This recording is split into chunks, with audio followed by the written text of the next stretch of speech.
In life, if one stops to think, what we can suggest is there are two worlds that the human being lives in, and we're always dealing with this tension of these two worlds.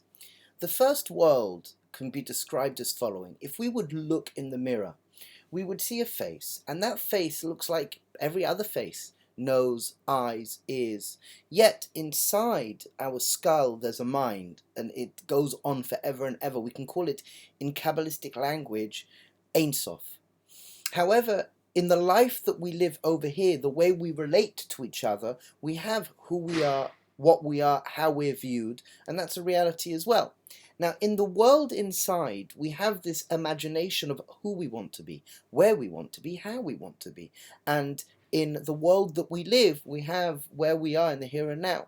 Now, what happens for so many people is there's this disconnect between what I want to be and actually where I am. So if we would speak to people, they would come up with the ideas of how they want to be looking, how they want to be living, where they want to be living, what their physical environment should be like, who they want to hang around, how they want to express themselves. And then if they zoom back into the here and now, they exit the mind and enter the present moment, they may come to tell you where actually no, it's not 100% aligned. I've got this of where I want to be, and I have now where I am.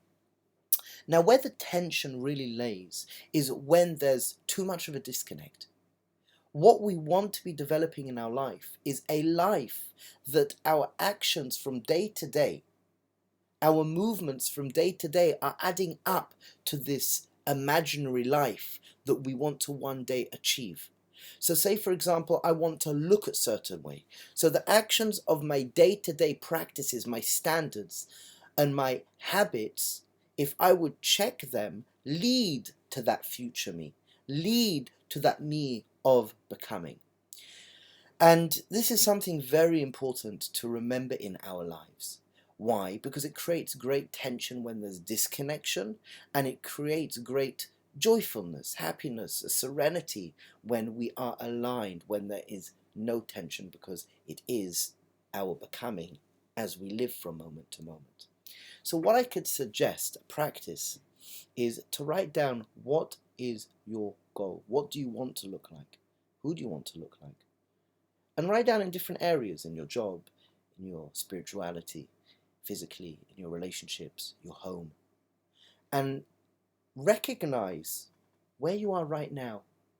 And write down, this is where I am right now. And notice, do my behaviors in my everyday living add up to where I want to be? And if we can start to make those micro changes, because we don't have to change all in one go, we just have to make sure that the choices that I make, that I act out in life, will eventually take me to that me that wants to become.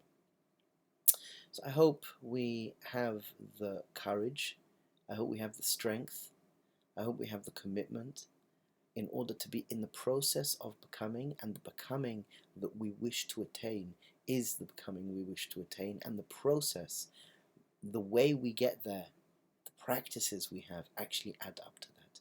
May we experience great simchas achayim, simchas nefesh, and yeshiva das.